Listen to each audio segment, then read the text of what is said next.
Is everybody pretty much back? I guarantee you we're not going to go 50 minutes now. I am...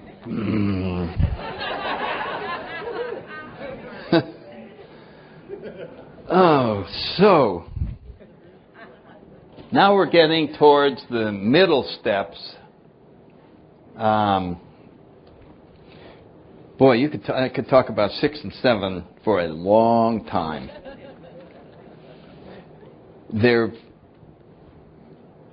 I guess if people are new, we've brought this burden to our sponsor, our guide, and we've shared this to the best of our ability. And we realize, wow, what needs to be done here is overpowering. I mean, look at this. What a wreck this is. I got these problems and this character defect, and I got all this damage I've done, and oh my God, I got all these things that need to be fixed. And it's almost like at this point we ought to go, wait a minute, we forgot to tell you something. We forgot to tell you something. If we were to use an analogy, and instead of you that's in total disrepair, we'll make it your house, just for storytelling purposes, okay? So instead of inventorying yourself, you inventory the house that you lived in when you were a practicing alcoholic. And if you're like me, it was a wreck. You know what I'm saying? It needs a new roof. The plumbing's no good. The wiring it keeps blowing circuits. You've never had this brought in from the city. We got this thing, and the appliances, you know, they work some of the time. The fuse box is way outdated. I mean, the thing is, the number of things that need to be done on that house are unbelievable. But you have to inventory every one of them. And as you get going, you go, you know, I'm going to be working on this house for 50 years before I ever get all this done. I mean, you get exhausted looking at the amount of work. And then we go, oh, wait a minute. We forgot to tell you. You're not going to do the work. A contractor's going to do the work. You just list what needs to be done. Ooh. Wait a minute. There might be more. Now we'd go back. Would you have a different look then about the house? Oh, well, wait a minute. Well, this needs to be repainted. Well, this is what we're going to tell you now. You're not going to do the work. God is. How do you like that? You're not going to do anything about all these character defects, about fixing them, becoming a better person. Nothing. God's going to do it. That's how it's done. We're powerless over getting rid of all this stuff. Don't even think about it. Well, wow, I like that. That sounds great. So how do I get them removed? Real easy. You just become entirely ready to have the contractor come over and do all the work, and then pick up the phone and humbly ask him. That's it? Yeah. Boy, that's the greatest news in the world. Well, if it's that simple, why doesn't everybody have a perfect house? Why aren't we all perfect? All we have to do is ask God to remove our character defects. We're entirely willing to have God remove them and humbly ask Him. So here, we're going to see two slants between the Big Book and the 12 and 12.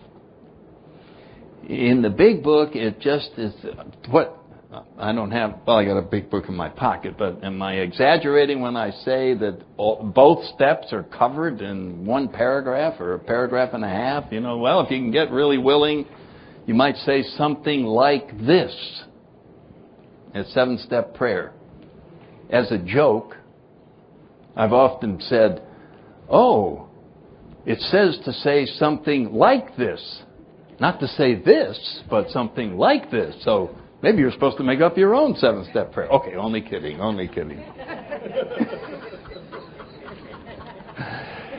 I love to drive sponsors crazy because they're pigeons that come, well, what prayer am I supposed to say? He said, look, it says something like this. That means saying something different from this, right? Why am I saying this when it says, oh, okay. That's like saying, half measures will avail you nothing. On the other hand, you'll be amazed before you're halfway through. I mean, there seems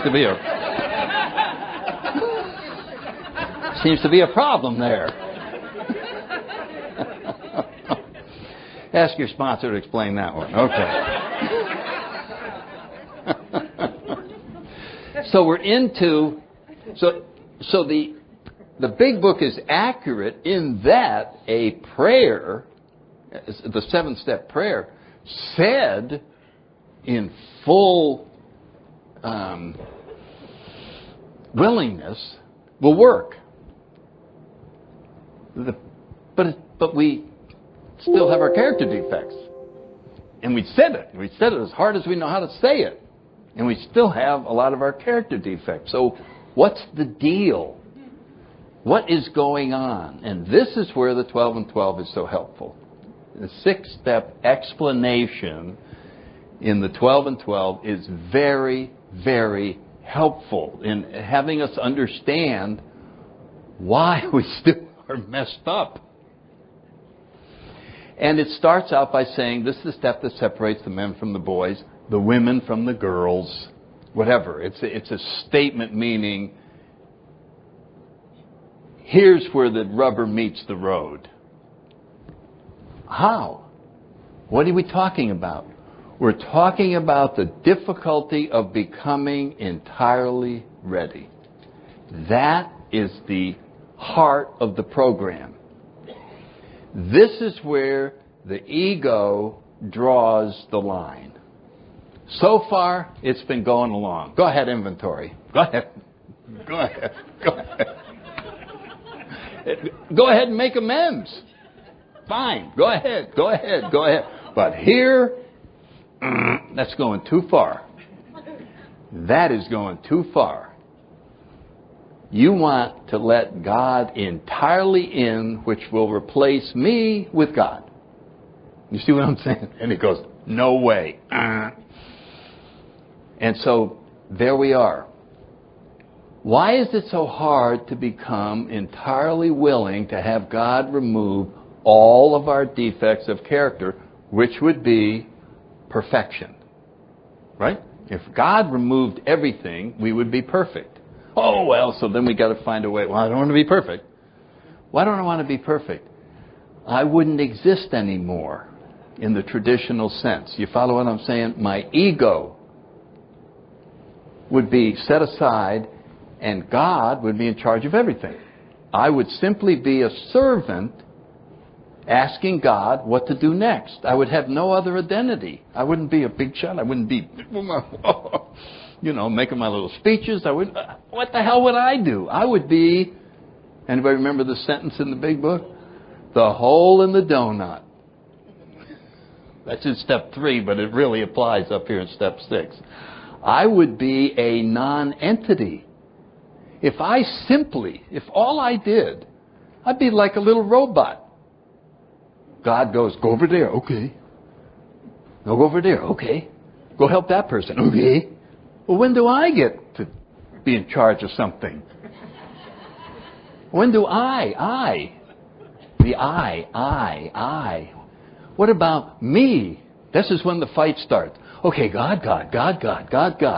Shut up! Enough about God. What about me? You know what I'm saying? Don't you get tired of hearing about God? The party's going, okay, I got it, God. But now let's talk about me.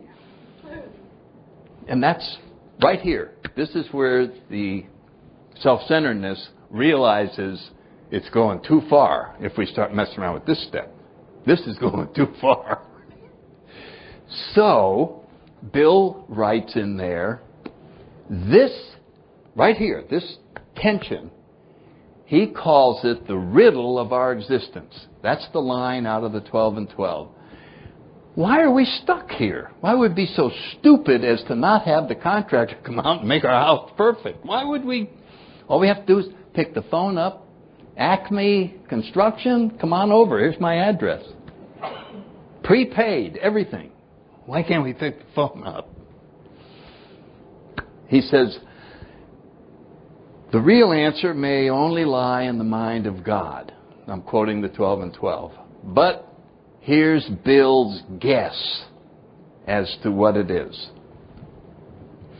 And he premises this by saying, having been granted a perfect release from alcohol as the result of becoming entirely willing to have God take it, asking, please, please, please, and it's gone. That's the real problem. We know it works. It worked on our worst problem, the one that was killing us. It worked. So why can't we just take that proof and do it on all the others? Gossip, lust, greed, envy. Why can't we just wipe them out? Why can't we just wipe them out? And that's where he says, his guess is the rest of them aren't fatal like alcohol was. Alcohol was going to physically kill us. And if we die, meaning as a functioning human body, the ego dies. And, well, I think I'll allow a total surrender on the alcohol department in order to stay alive so that I can maintain the control, and I'll do all the manipulating over in all the other areas and keep this ball game going that we exist separate from God. We got to keep that separate existence or it evaporates. The whole illusion game is over, like the movie The Illusionist. Anybody see that? It was pretty good. The two guys competing who can create the better illusion. And once you learned the secret, the guy couldn't do the illusion on you anymore. Oh, I know, there's a secret trap door and the stuff, so it's no longer illusion. I don't even want to watch. So if we can see each illusion that the ego is playing on us, like the manufacturer of heavy burdens, we can stop paying attention to the various things that used to blow our minds. And so he says, what the ego does, it settles for as much perfection as will get us by. And I think that is the perfect choice of words for the human condition. I'm a businessman, and I think honesty is very important. What I want is a reputation for being honest. I don't really want to be honest. I want to have a reputation for being honest, because if I let God in to make me totally honest, I wouldn't be able to pull those little deals that have to be done in the business world every so often. In order to stay alive, you have to, you know what I'm saying. You gotta save the option to every so often. Not as a way of life, but just you gotta hold it in reserve. So what I want is to be almost totally honest. Okay? And then he goes through all of the character defects, and we find that we're setting limits just shy of perfection on all of these. So Dr. Bob wrote that gossip is one of the worst things affecting AA. You start spreading stories about each other and ruining somebody's reputation, or doing this and doing that, and she's having an affair, and he just left her, and he shouldn't be speaking at this meeting after what he did. And so we go, there comes a time when you say to yourself, that's disgusting. That's just ridiculous. I can't believe I was right in the middle listening to that story and laughing, and then I told Joe, and this is just, God, I want gossip totally removed from my life. I just want it, it's gone. I don't want to hear it, I don't want to say it, I never want to have anything to do with gossip. Well, I never want to originate gossip. See, that's where the crime gets started, is in the origination of gossip. To be as malicious as to make up a story about someone that's our mutual friend that's just disgusting. Now, on the other hand, if I'm simply serving as a telephone pole with wires between them and them, I'm just allowing the story to flow along, not originating it. I'm sort of a neutral middle passer-on-er of the bad story originated by that bad person over there and merely flowing through me. So what I'd like to get rid of is all origination of gossip. You see what I did? I took a pretty strong middle-of-the-road stand on gossip. So what about lust? That's caused more problems. Just think of all the problems that lust has caused. God, you got an obsession. There's the guy next door. There's the gal next door. The guy at work. He wants me to, oh, God, and there's this, and there's porn late at night, and there's the sex and everything that they're selling. I don't care if they're selling a cake. There's somebody in a bikini holding it up. I mean, it's part of everything. I think that if I could get rid of that, imagine how free you'd be if you could just get rid of that. Just imagine yourself zero lust. Zero? How do we get to zero? I was just wanting some relief from some of the problems that I have. Now you're down to zero. What is zero? Okay, I'm walking around and I never have any lust. Is that like being dead? What is? I think this step is too extreme. I mean, who the hell is, what is this zero? Zero? What I'd like to cut way back. I'd like you to take 60% of my lust and that's what I'd like. We could do this with anything that you enjoy. Greed, how much money? I want to give up even thinking about money. I don't need money. Money doesn't buy happiness. Did you ever think about our money? The founding fathers were very spiritual. And they built this country on spiritual principles, and they knew that abundance was a necessary thing for a happy society, so they created money and a central banking system so that there would be abundance. But they knew that money is not going to make you happy. So they put on the money a warning label. In God we trust. Don't trust money. Can you imagine totally relying on God for what money is providing? Almost. I can almost imagine it. In other words, the problem with this step is God. Freaking God is, he cuts you no slack. You know what I mean? God is an all or nothing guy. There's no middle ground. There's no, hey God, help me be semi-honest. Okay, son, I'll be glad to. No, he goes, no, you're on your own. You be semi-honest. You ever want to get totally honest? Call me.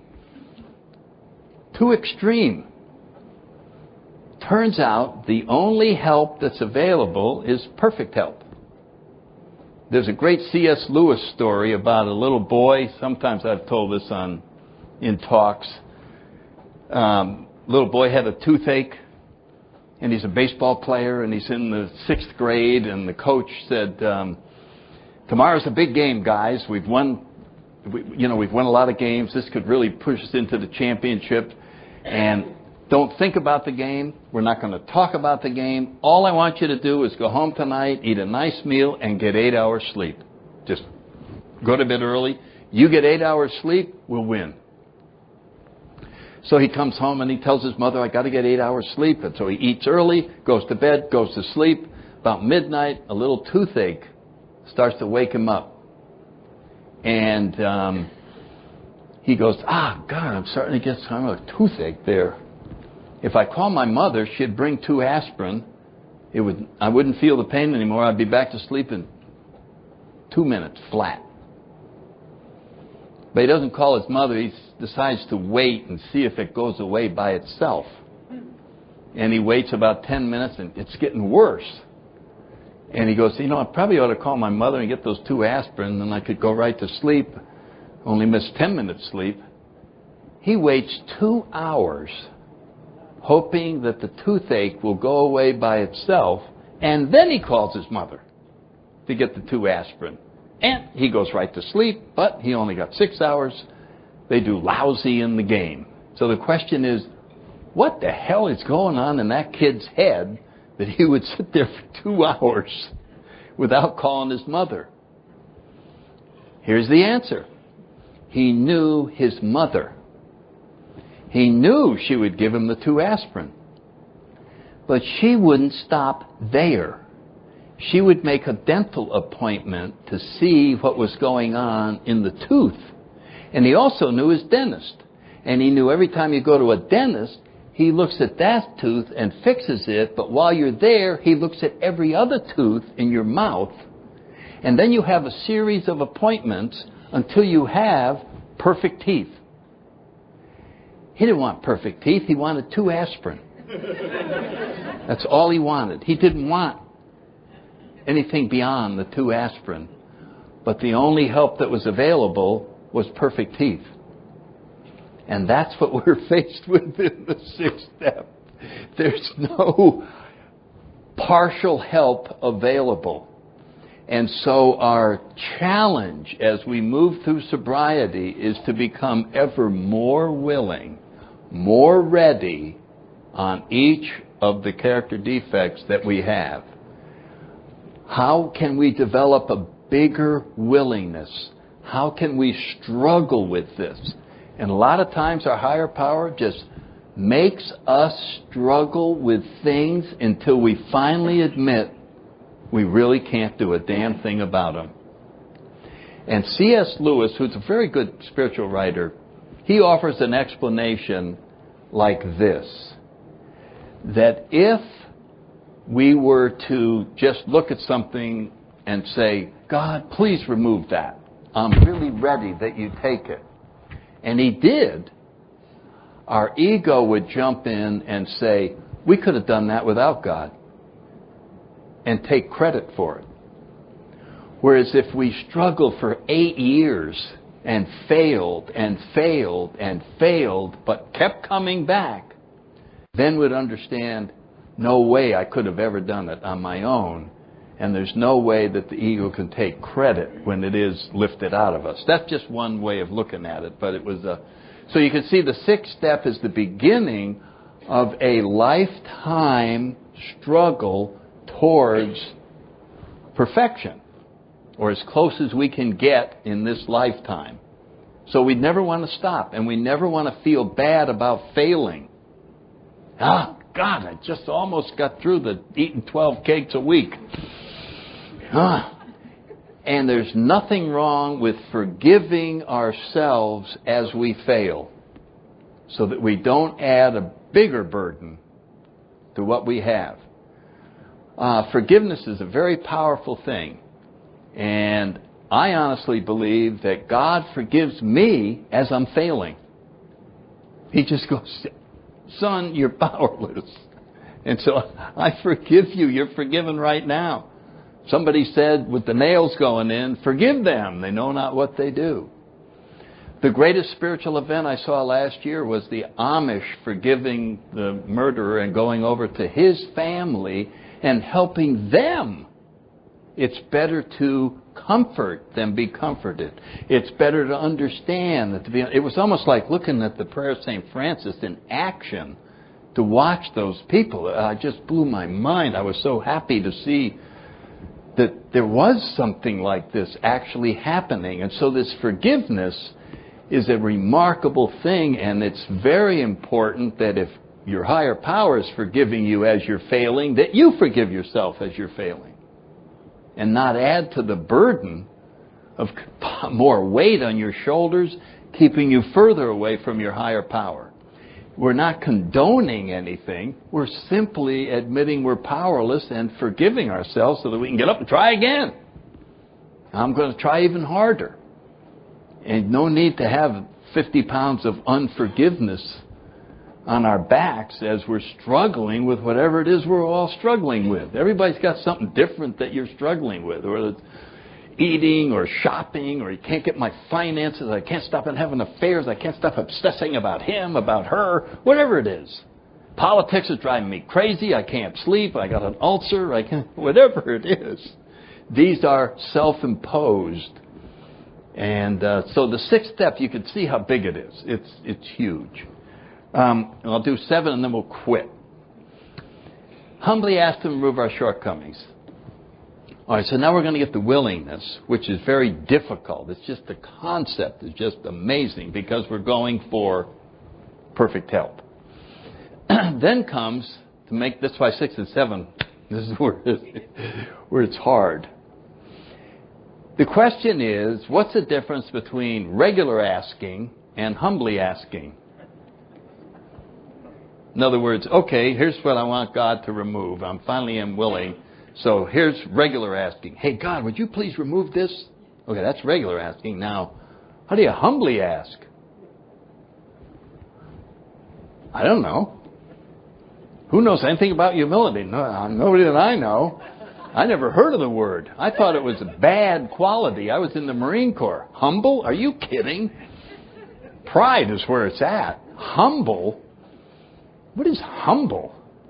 You ever see a car ad? Hey, buy a Cadillac. People will say, look at that humble guy.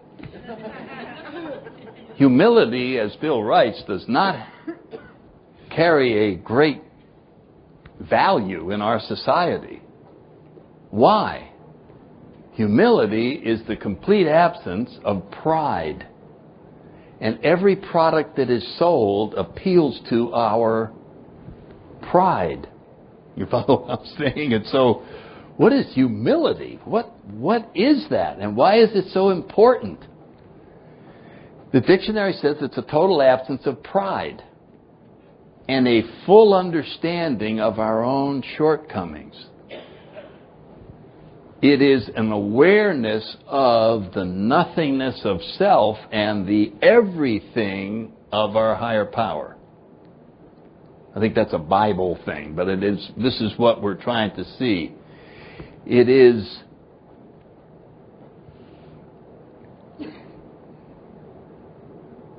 a willingness to go through the process of having the ego slowly reduced. It is a process of becoming unself-centered. It is a process of not getting my way.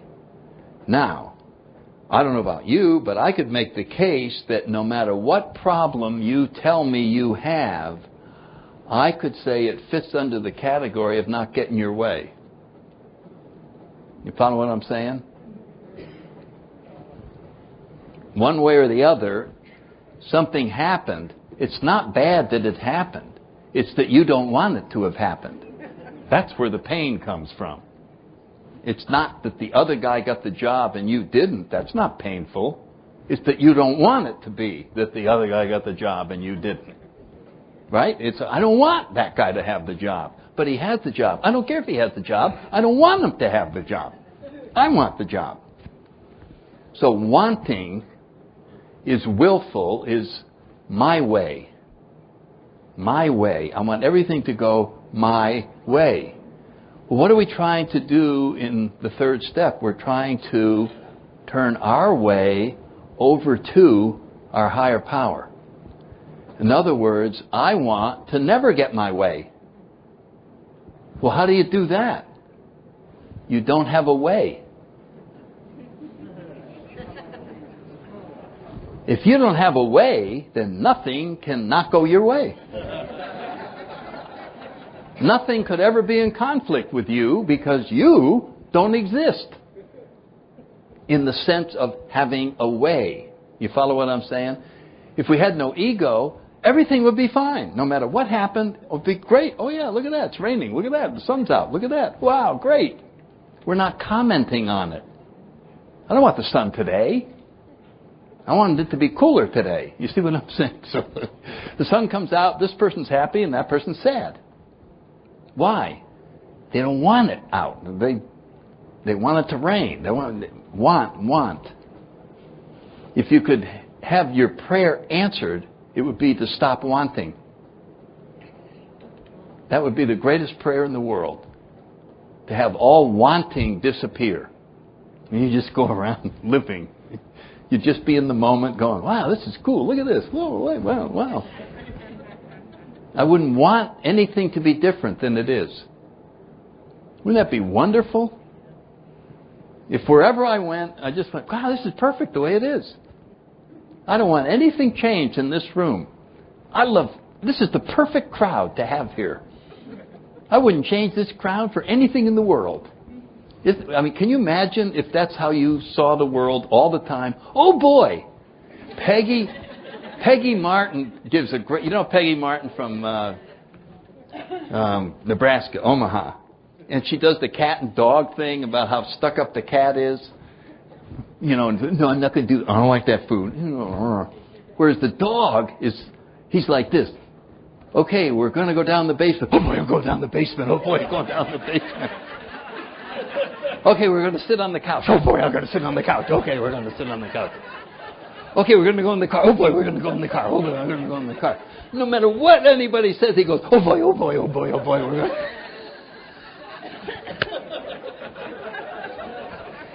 Wouldn't it be great to be a dog?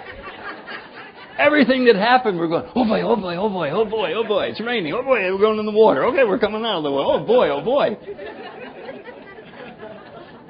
All he wants to do is tell you how happy he is. That you're there. You know what I mean? When you own a dog, you ever have a dog when he's dying? He really can hardly move, and you come in the room and he wags his tail. He just wants to tell you, I can barely move, but I'm so happy you're here. I'm so happy you're here. This is what would happen with an awakening. Would be free to look around this room. Are we lucky to be with each other? I mean, look at all these wonderful people that are in here. They're all our brothers and sisters. They're all children of God. But our ego doesn't want us to see it that way. So it'll go, yeah, it's great. Yeah, it's great. Okay, now, who can loan me some money? Okay. What about it? Ruin the whole story, right? Ruin the whole story. So humility, the best way I could explain humility would be, or what this step is trying to tell us,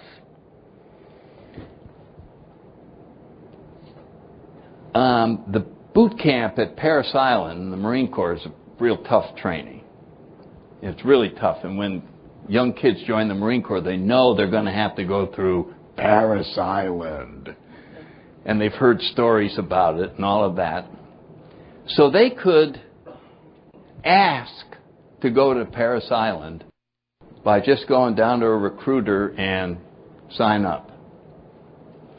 But instead of having him ask to go to Parris Island, we're going to take him and allow him to sit in the stands and observe boot camp for another class and watch every single thing that happens.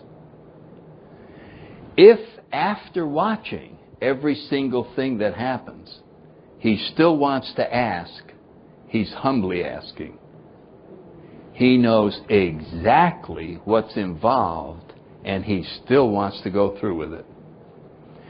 Humility is saying, I understand that the removal of me getting my way is going to hurt.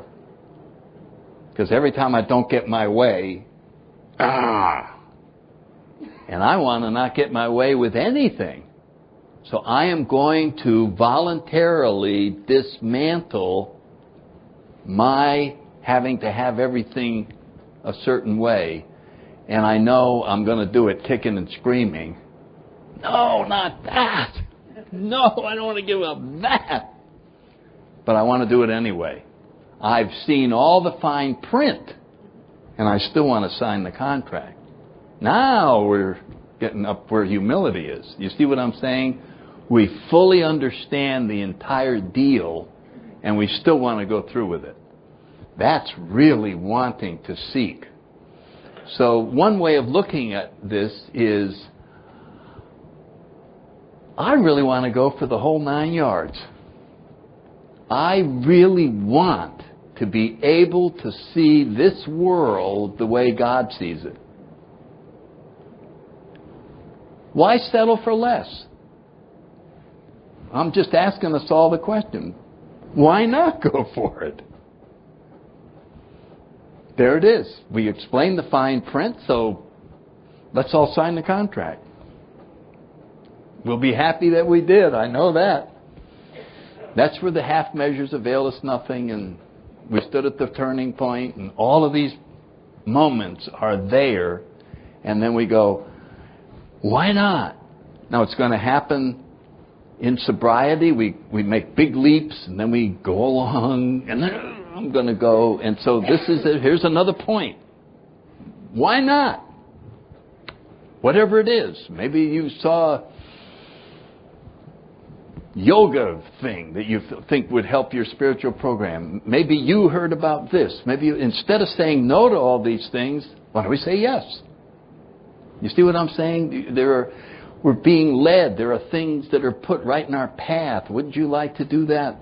I remember I was dating a girl up in Washington, and she was into all this New Age crap and all these stupid people with astrology and all these books and all this stuff. And some guy was coming to town. Oh, you got to go hear Stephen Levine. You got to go hear Stephen Levine. Do you want to go? No, I don't want to go. Well, I'm not going to go out with you anymore unless you go. I don't know, something like that. Okay, I'll go. Did you ever go to anything where, okay, I'll go? And you go, boy, this is going to be awful, but I'll be here. So this guy stands up, and there's a room about this big, and he says, oh, hi, everybody. I think we'll start out with a guided meditation. I went, He blew me away. That's all I can tell you. Just, holy cow. I've read everything he's written. It's like, so we want to be open to things that are sent our way. You know, when we talk about God calling, let me just wrap up with this, because it ties in with exactly what we're talking about in these 2 steps. You know the book God Calling? I was in a church one day and I saw a painting, and I said, there's the book. And it was a Christ figure, you know, the one with the beard and this and the robe. And he's standing at a big wooden door in an old cottage. You know, they were thick doors with the door knocker on there. And he's got his hand, you can see he's just getting ready to knock. And I go, God calling. You follow what I'm saying? And I said, okay, that couldn't happen. But then I'm in my head, I'm a crazy guy, so I make up a story. And I go, okay, Sandy, you're sitting in your condo in Tampa. All by yourself. There's a knock on the door. Who is it? God. Okay, who is it really? It's God. You've been praying for me. You wanted me to come and end your life. I'm here. I'm answering your prayer. Oh, come on. Just open the door. That's all that's necessary. If you open the door, the kingdom is yours. Well, how do I know it's God? I mean, come on. It could be my neighbors, and then they're going to laugh in my face that I believed that it was God. I mean, what are you talking about? And God says, well, your mother died about 10 years ago. Would you like to talk to her? And I said, yeah. Woo, there's my mother. Mom, what are you doing here? Son, that's really God. Let him in. I am, Mom. I'm going to. I promise. I'll think about it. What am I doing? What is going on inside of me that I'm not going to open that door? And then she goes away. He does some other miracles and all that, and he's there. And he just said, "Do you want me in your heart or not?" And I, well, I didn't expect you today, God. I mean, I think you're supposed to get ready for like when you're coming. Open the door. That's all you have to do. You walk over and open that door, and I will come in. Wow, God, I know this is going to be hard for you to probably understand. But you knocked right in the middle of the last episode of The Sopranos.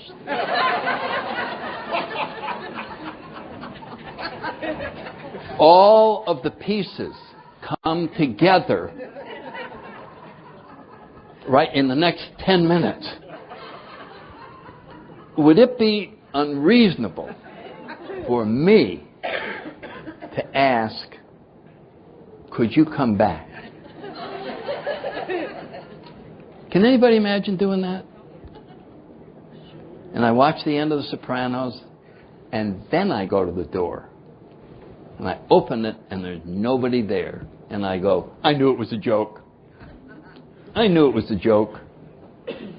So there it is. See how hard it is? But it's so simple. So what's standing between me and the door? Me! There's no other resistance. There's no other barrier. There's no other problem. There's no other obstacle except me. Standing between me and the jackpot. So the more we can seek, the more we can see through the illusions, the more we can inventory, the more we can do this, the closer we can come to opening the door. Let's take a break, and we're back tomorrow morning. Thank you all for your attention. You've been great to stay awake this long.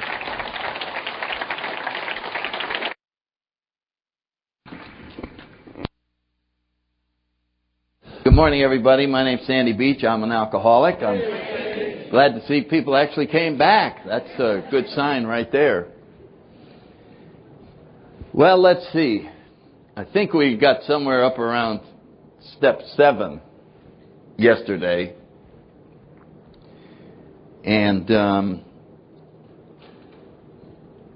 just to refresh the starting point, which was a spiritual awakening.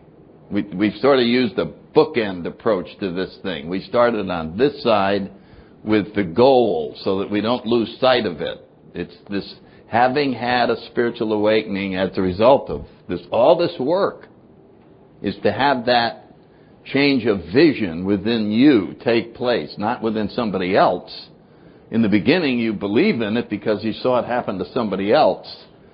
But the point is to have that happen to you so that when you look around, it's a much better place to live than it used to be. And when that happens, it's a lot easier to live life. You just go, oh, wow, this is a much better place than I used to live. Kind of like what happened after 3 drinks. You remember that? You went in there, 1, 2, hey, man, this is more like it. Look at all the nice people. Look at it. I'm looking in the mirror. I'm a nice guy. You remember? How much time did you spend at the bar looking in the mirror? Wow, that's amazing. So it transformed the way you saw things. That's a spiritual awakening. You see what I'm talking about? And so that's what you want to have happen, is you look and go, wow, this is a pretty good world. It looked fair. I could see the point of it all. So that's the point, and then carrying the message is showing somebody else how to have that happen to them. Now, granted, along the way, you have to stay sober, you have to go to meetings, and that's all essential, But the goal is to have that transformation happen to you. Then we went back to the other side and said, why in God's name would I be interested in anything like that? And we found out that we have a disease that requires that we have that happen to us, or it's going to kill us. I'm sure if we had a program for cancer patients and we said, if you just work these steps and have this awakening take place, you don't have to worry about cancer anymore. They'd be in here in droves. We wouldn't be able to seat everybody. And they'd be paying strict attention. Okay, yeah. I'm going to go to Alaska to make an amend. I'm going to make this happen so that I don't continue with this disease that I have. And that's what alcohol is, but as we learn in some of the later steps today, it's a subtle foe. And it makes us feel like we're well. Boy, 6 months without a drink, I'm cured. And my friend reminded me, it's on that point that we need each other. We need each other to go, Janet, what's going on? You look like you're back in your ego again. You've no patience, no tolerance. What's going on? We need somebody to be taking our inventory. Because there's a funny thing in spirituality, about spiritual progress that is both positive and negative. And this is what I mean. This is what I made up is an ego prayer. Now, egos obviously don't pray. They don't even like to hear the word God, because that's infringing on their territory. In their world, they're God, and we don't need anybody else. I'm the center, I'm the baby, the king, that whole thing. It's me. Get that God thing out of here. But they're very clever, and you've been fooled by your own thinking how many times? I mean, it's just like it's like the Charlie Brown and the football. Every freaking Thanksgiving, okay, that's your ego. I will not move the football. Okay. I can't believe I did that to myself again. That's what was going on inside of us. I can't believe that I fell for that again. So anyway, in order to make a big show out of acknowledging the spiritual progress that has taken place inside of me, I might find myself saying something like this, and it sounds good, except it isn't coming from my heart, it's coming from my ego. So I might be actually on my knees. God, I just want to thank you for all the things you've done for me. I am so grateful that you took me from the gutter and lifted me up and took away all my anger, took away my resentments, and made me have friends, and gave me this wonderful program, gave me the ability to see what a wonderful world it is. You filled my heart with love. I don't know how I can ever repay you. I am so grateful that you have now placed me in a position where I no longer need to mess around with you. I am so happy that you have returned me to a place of self-sufficiency so that I now am fine again. Thank you, God, for getting the hell out of my life. You see how subtle it is? God finally fixed me. That's the trick. What do you mean, fixed you? I mean, it's like coming down in the parachute and going, thanks for getting me down to 5,000 feet. I'll take it from here on my own.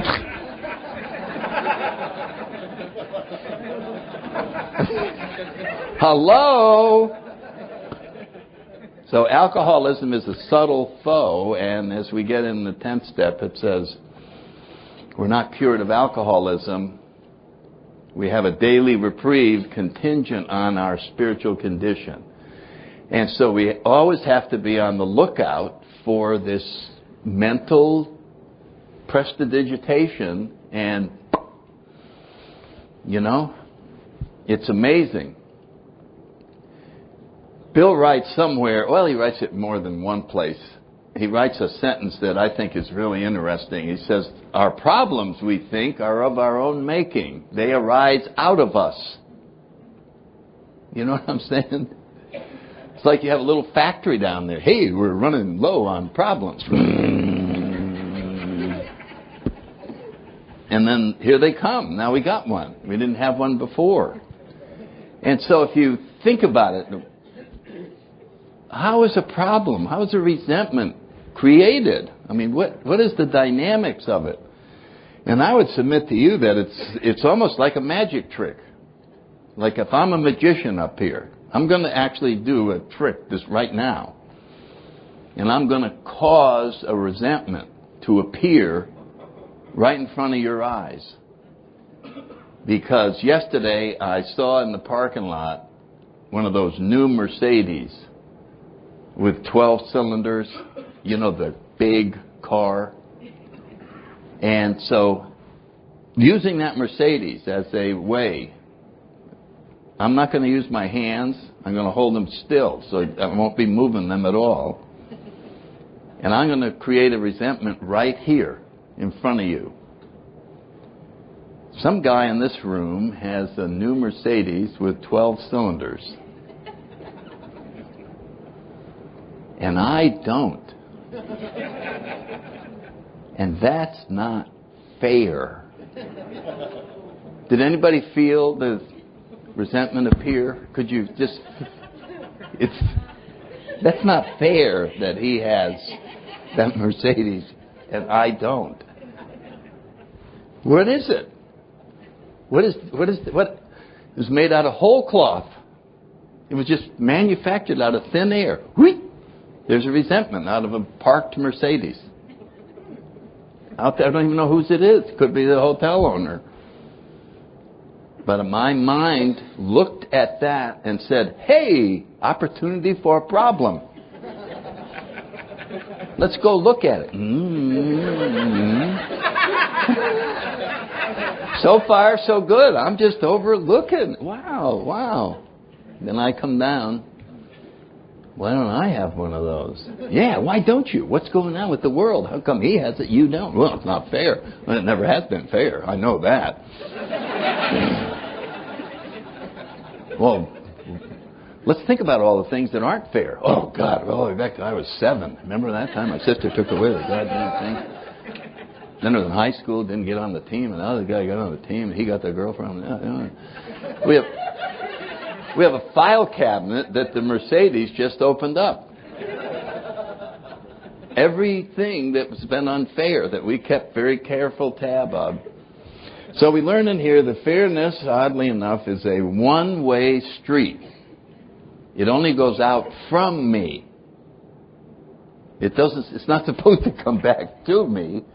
I'm supposed to be fair, and then I'll be happy. You understand the difference? It's if I'm fair to everyone.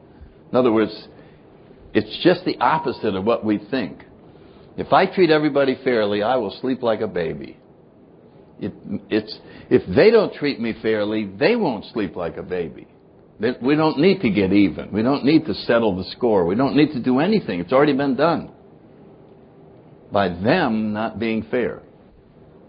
If they're mean, they have to go to bed after having been mean. Remember when you were mean? And we still can't let ourselves off the hook for some of the stuff we did when we were drinking. So we don't need to do anything to anybody who treated us badly. It's already being done.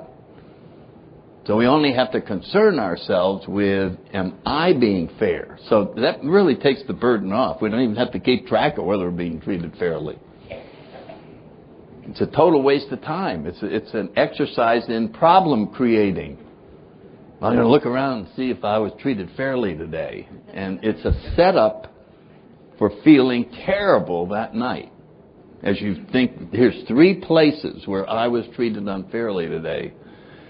And when we create a world with our thinking, that's the one we go to bed in. We just lie in bed in this unfair bed.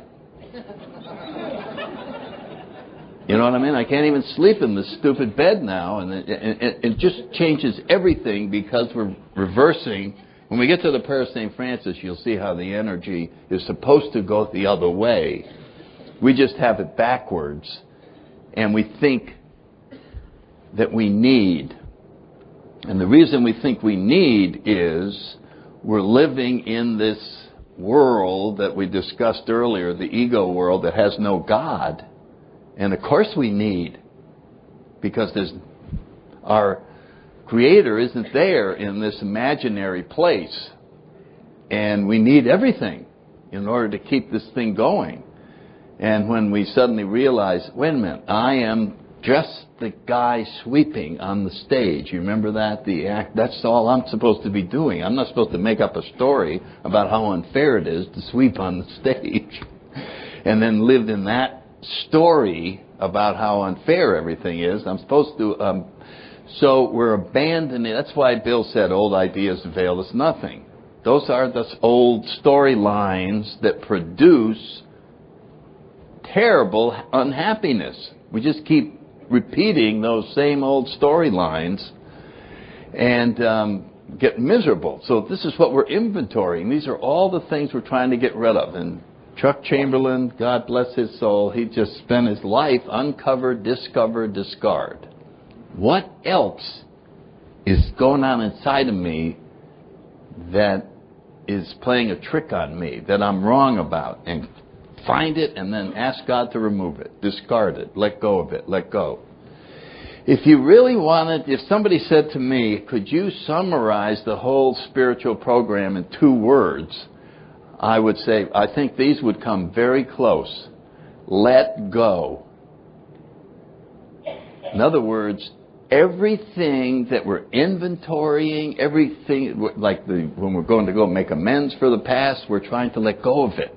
This is how we let go of the past. Somebody come up to me and say, oh God, I've had this thing, it's driving me crazy, it's the emergency of my life, I don't know what I should do, it's just the biggest thing in the world. You know what I would say? Well, how about going to the movies? Why don't you just go to the movie? I can go to the movie when I get this. No, just go to the movies. Ask God to watch that problem. You buy your ticket and then go out front. Hey, God, I'm going to go in the movies. Now, would you please take... This is the problem. You will guard it? No, yeah, I'll take care of it while you're in the movie. Okay. And then go in the movies and just go to the movies. That's the greatest thing you could do with that problem. You will come out and the problem will be about this big compared to that big. Because if it was that big, you wouldn't be able to go to the movies with a problem that big. But if you go to the movies and you go, well, it couldn't be that big because I went to the movies. You see what happens? You tricked your own trickery. I keep using the word trick and illusion and all that because it's one way of explaining the ego, which is our arch enemy. So consider this. I was feeling terrible, depressed. Somehow I let things, they're just bugging me. And I said, I'm going to trick myself into feeling better. Did you ever say that to yourself? I'm going to trick myself into feeling better. So I said, watch this. He won't even see it coming. I'm walking down the road. I come to the newspaper vending machine. Oh, I think I'll check the news. I'm really not going to check the news, but I put the quarter in, I take it out, and I open the news. Well, this is going on. Uh-oh, the movie section. Wow, let's see what's there. So then I look at it and I go, oh my God, there's a good movie. We could go to the movies. What do you think about that? Oh, yeah. And there's a whole new part of me that goes, yeah, that sounds pretty good. Well, why don't we see what time it's playing? Oh, my God, we could actually go. Do we get popcorn? Yeah, we get popcorn. No kidding. Wow, I think I'll go with you to the movie. Okay, let's go. And I go, and I'm in there, and I'm going, ha. I faked myself out. I'm having a good time. I'm sitting in the movies. Ha. I almost feel like going like that to the other part of me. And so you all were with me when you saw, wow, he did trick himself into feeling better. Now, here's the important thing to understand. We tricked ourselves into feeling bad in the first place. We're just getting even. You see what I'm saying? We're just getting even. Oh, you tricked me into having a resentment. I'm going to freaking movies. Ha ha! Now I got you. So I'm using these little stories as just examples of the real nature of what we're dealing with. We're dealing with problems of our own making. And that's in the big book, 2 places, if I recall. After all, we are not a glum lot. I mean, just think of all the different quotes you could go. That's not who we are. We make up a story that I'm glum. Our basic nature is happy, joyous, and free. God's will for us to be happy, joyous, and free. I created this great world. I gave you a job sweeping the stage, and I promised you'd be happy as a pig in mud if you just swept the stage. That's what I gave you. I gave you this beautiful thing, and it's a wonderful place to hang out and just be happy. Well, thank you, God, but I think I can improve on that. I'm going to get out of this sweeping job, and I'm going to run, and I'm really not happy, and I don't need you. I'll do it myself, and then off we go. So anyway, we get to 8 and 9, which are probably the easiest steps to explain the mechanics of. We're rapidly approaching now, we've done so much work, the desired location that we're trying to live in, which is in step 10, which is today. You follow what I'm saying? There's 3 places to be: the past, now, and the future. The now is real. Whenever we're in the now, we are exactly what we're supposed to be, where we're supposed to be, and when we're supposed to be. That is the place to stay at all times. But we don't spend a lot of time in the now because we're very busy in other locations. And most of us have very little time for the now, because we're very concerned with the past and very concerned with the future. Now, in order to not be in the now, just follow me, in order to be in the past, how do I get there? I make up a story about the past and tell it to myself. Hey, you remember 4 years ago when they got, oh yeah. How do I get in the future? I make up a story about the future. You know what I mean? Like I'm sitting here, I'm real happy, I'm sitting here and my ego says to me, hey, I wonder how the future's going to be. I guess I better go check it out. So I go ahead. And I go, wow, it's a couple months from now, what am I got to go? Oh, geez, that's going to be awful. I know that. And I go over there. That's going to be the scariest sales call I ever go on. And if I go over here, I'm going to ask her out, and she's going to say no. I'm going to feel like crap. I might as well drink now. So I spend about an hour checking out the future, and I come back and I go, it's awful. I don't even want it to happen. I was just out there. God damn. So we spend an hour visiting the future, ruining the now. Now the now is, oh God. So you can see what a waste of time it is to be anywhere but the now. But in order to get there, there's some work we got to do, and this is how we take care of the past. We can finally settle with the past in steps 8 and 9. And it really is a question of sitting down and having harm explained to us. Made a list of all the people we had harmed. And I thought I had done a really good job. In other words, I looked at the 12 and 12. 12 and 12 has a lot of examples of harm. And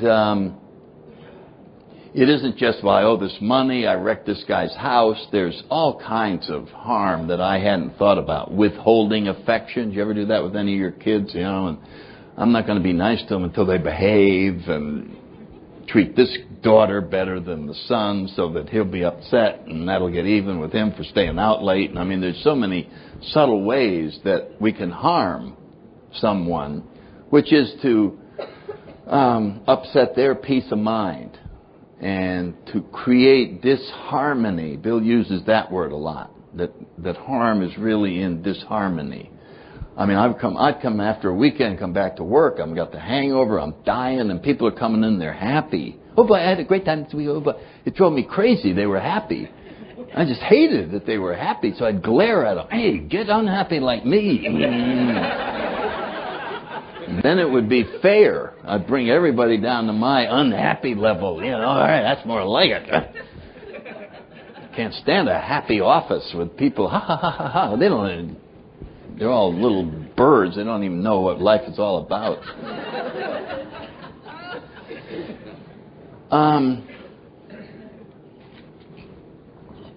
So I was going to say, I thought I'd done this remarkable job. And probably somewhere around 20 years, I was dating somebody in the program. It wasn't going well, and my friend said, you have to go to Al-Anon. Oh, I know, I'm not going there. Well, we're not going to hang out with you anymore unless you go.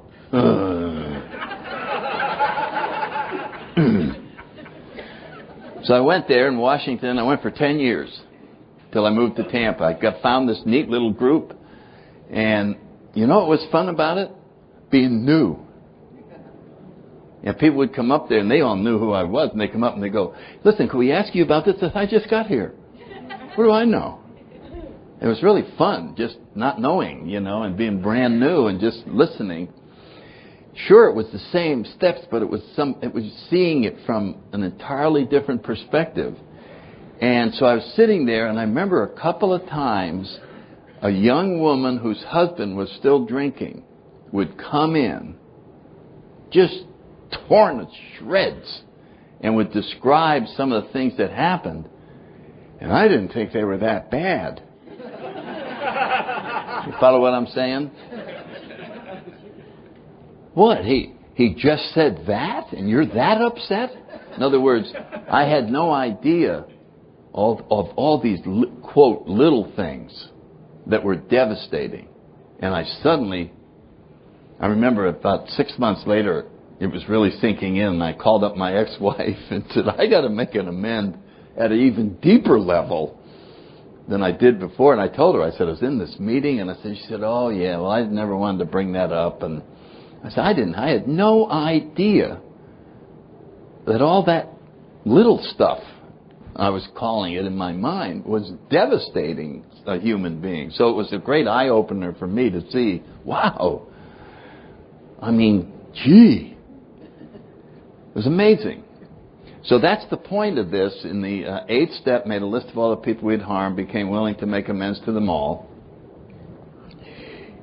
And we learned in the 12 and 12 that while making the amends is very, very important, it's equally important to learn what it is in us that creates this disharmony, so that wherever we go, people are worse off than before we got there. And Bill called it, we learn how to bring out the worst in everyone. Now think about that. As an alcoholic, one way to keep people away from you is to keep them off balance. You know what I mean? Boom, fake them out. And they're over here reeling, and they don't focus in on your drinking. You know, I mean, I would make up stories when I thought my boss was getting ready to call me on something. You know, it's, I just got a letter from my wife, she's leaving me. I didn't get a letter like that. I just faked him out. He'd never come down hard on me then, right? See how just keep the whole world off balance. Well, if in fact our behavior brings out the worst in people, what kind of a world do we live in? Pretty bad world. You know what I mean? We come home at night and we go, God, everywhere I went, another ass. You know what I mean? And we have no idea that we caused that. My parents were having their 50th wedding anniversary. My sister, who now is coming up on 30 years in AA, was preparing the event up in Connecticut, and she was going over the list of people that were coming, and one of them was this uncle. And I went, Sue, do we have to invite him? I mean, jeez, he's always so obnoxious and rude and abrasive. I mean, couldn't we just pretend that we forgot? I mean, just think it's a big event and my parents, and it's really important. She says, he's only like that when you're around. I'm like, what? Oh, no, we love him. He's great. I'm like, what? That's impossible. That is impossible that could be true, that he's a great guy. I know he's not. Every time I'm with him, there he is. But anyway, she had a lot of time in the program, and, you know, you sort of have that extra credibility with people in the program. And I said, okay, let's suppose by some weird freaking accident that she's right. And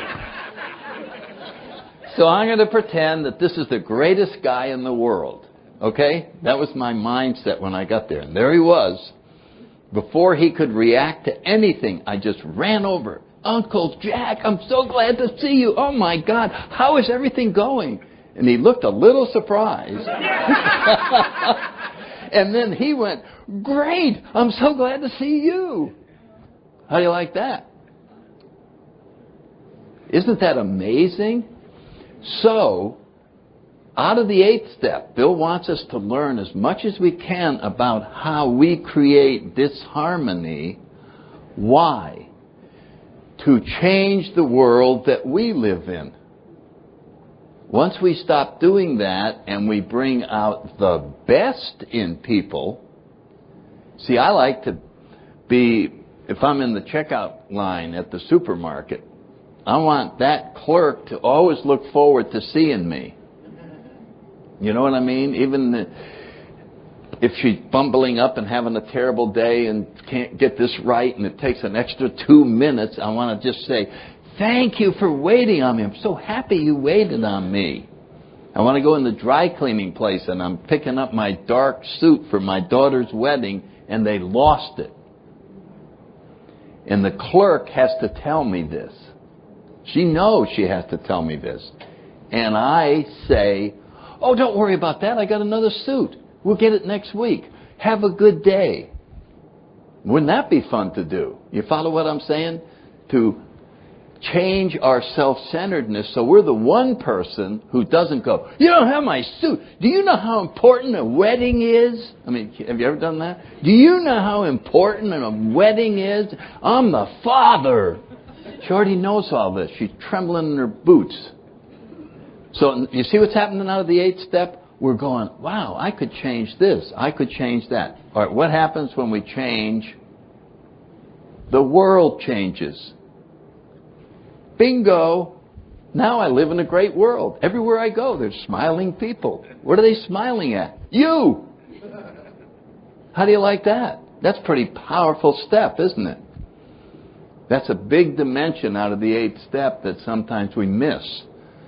And it's right there in the 12 and 12. It's equally important that we extricate every detail about our own behavior that causes disharmony so that we can live in harmony with our brothers and sisters. When I think of living in harmony, I think of a symphony orchestra. And Beethoven has written this symphony, and then we all play our notes that have been assigned to us. And when we do and play it just like it was written by the maestro, God, or Beethoven in the symphony story, we have the most beautiful harmony and music you can imagine. But it requires playing all kinds of different notes that are written, and we have to practice and learn how to do that. As alcoholics, we only knew one note. And if we used the do, re, mi, fa, sol, la, ti, do, guess which one it was? Me. And we got out of bed in the morning and we just went, me. And if somebody knew how to get in harmony with that, there was harmony. You follow what I'm saying? And so we went and we're in a relationship and we just went, if there's going to be harmony in the relationship, why don't I tell you a little bit about me? And if I tell you enough about me, you will soon learn how to adjust and be in harmony with me. So when there was disharmony, I assumed I hadn't told her enough about me. And so they said, you got to communicate more. I said, of course you have to communicate more. Let me tell you more about me. Are you getting it yet? Me. Oh, don't fold the socks that way. Fold them this way. Me. And if somebody could pay attention, there'd be harmony. So I was willing to go 50-50. I was willing to spend as much time talking about me as was necessary. And so you could see there wasn't much following the score as written by the Beethoven. I just had my own song. We played it all day long. Me. And it did not produce harmony. It produced terrible results, fights and discord and all of that. So look how much there is out of the 8th step. Isn't that amazing? That all of this great knowledge and then an awareness of what we're really inflicting on people with gossip and with cheating and lying, and there's the whole list in the book. So the important thing to do, of course, is to run this by our guide or our sponsor who can help us see this, put it in a more clear light, and also help us decide which one of these we're going to make amends to and which ones are inappropriate. Because as we get in the 9th step, we're not going to make the amends if it'll hurt the other person. If it's going to raise something unnecessarily that would cause them great sadness or anger or whatever. But we're certainly willing to do whatever it is. There was a guy, I just heard his story. No, it was his sponsor. And he said this guy came to him and he was he broke into homes and stole TVs and appliances in order to pay for his alcohol. And he broke into like 25 homes and never got caught. And this is years later, it's 5 years later. And he's coming up and he said, well, I know this step. I'll talk to you about it, but I am not. And the sponsor said, all right, let's just leave it that way, that you feel it would be, you'd end up in jail, or that it would be